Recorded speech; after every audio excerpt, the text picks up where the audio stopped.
So now that we have that positive energy out of the way, it is time for my top five worst films of 2013. So these are films that are big no-nos to watch. You'll definitely never want to watch these.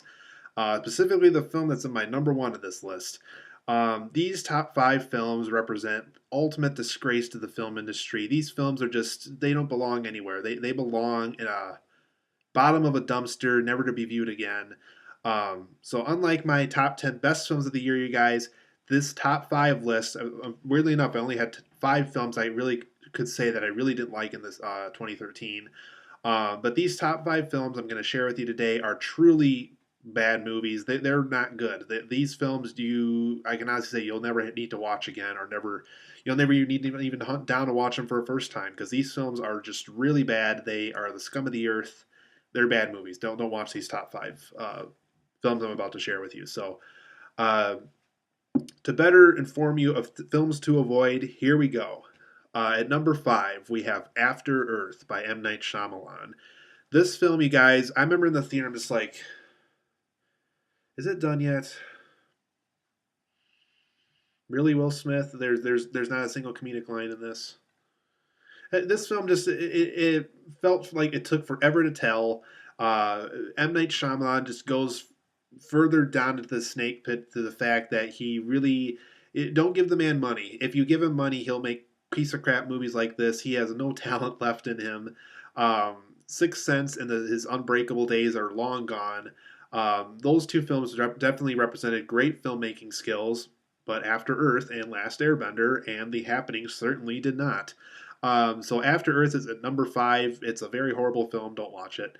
At number four, we have a film I almost put on. I didn't put on the list at first, and then I really thought about it. You know what? This film really wasn't that good. And that film at number four is Two Guns. I saw it with a good group of friends. I love the two guys I saw it with, but I got to be completely honest. This film was crap. This film really had nothing going for it. Really, all that Two Guns offered was some interesting conversations between Denzel Washington and Mark Wahlberg. They played off at each other pretty well. Um, we have Paula Patton naked in it at one point, so that was pretty rewarding. But Two Guns, for the most part, just as a film itself, just as how good or bad is that storyline? It's pretty bad. That film had no idea what it was doing. It seriously switched plots like five different times. Some people who worked for Bryan Singer were in it. I really don't like Bryan Singer. Just not a good movie. It really don't watch it. It's bad. At number three, we have another film where I remember even my parents saw bits and pieces of it, and they even walked with me like, "Okay, son, if you don't like the film, you really don't have to watch this. We perfectly understand if you don't want to watch the rest of this." And to be honest, I almost wish I listened to my parents on this one, because I, strangely enough, did sit through all of this, and I still wonder to this day how I was able to do it.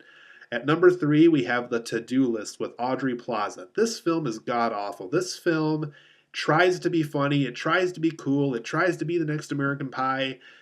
It fails at all of that. It doesn't work at all. And it tried to have the whole Luke Perry being too old for his role kind of thing, and it really didn't work. This film is a complete ripoff of American Pie. None of it worked.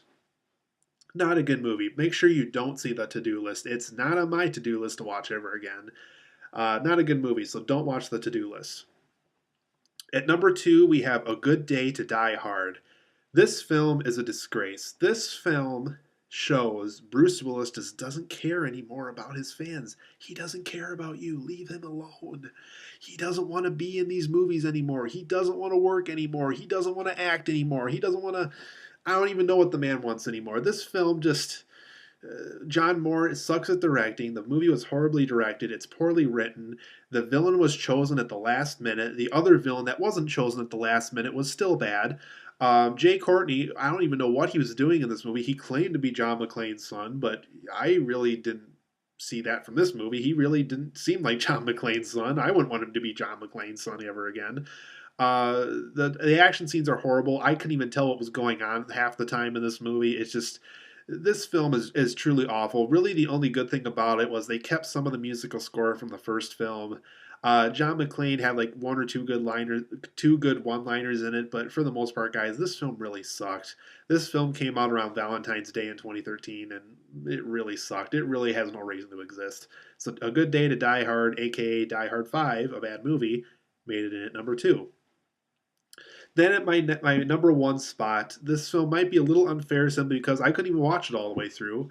I saw just enough of it to know that this film is truly god awful. It's a disgrace to cinema. It's a disgrace to humanity. It makes you feel stupid after you're done watching it. It really makes you feel like a stupid human being by watching it. That movie is Movie 43.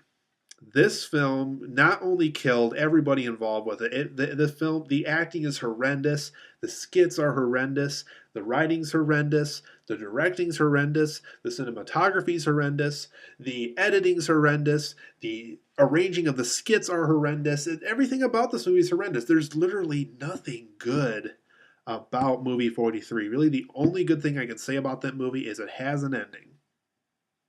It ends. That's the lucky part. You can be done with it and be like, hey, I actually watched this piece of crap movie and it really sucked. I feel bad for anybody who spent money on seeing this film. Luckily, I only got to see a few skits of it online. I gotta say, this movie truly sucks. I don't know what Hugh Jackman was doing in this. I don't know what Emma Stone and Chloe Moretz and so many talented people who have way better things to do than this movie. I don't know what they were doing in this movie. This movie sucked. This movie really sucked. It had nothing good to say. It had nothing good to do. It had no funny jokes. This film really sucked. I really didn't like it at all. I couldn't even sit through the whole thing. It was terrible. So that's my top five worst of the year, you guys. What were some of your top five worst? List them down below. As you can see, I didn't like any of these five movies. I thought they were bad. So list them down below. Those are my top five worst of the year. Let me know what you think, and I'll see you here for the next video.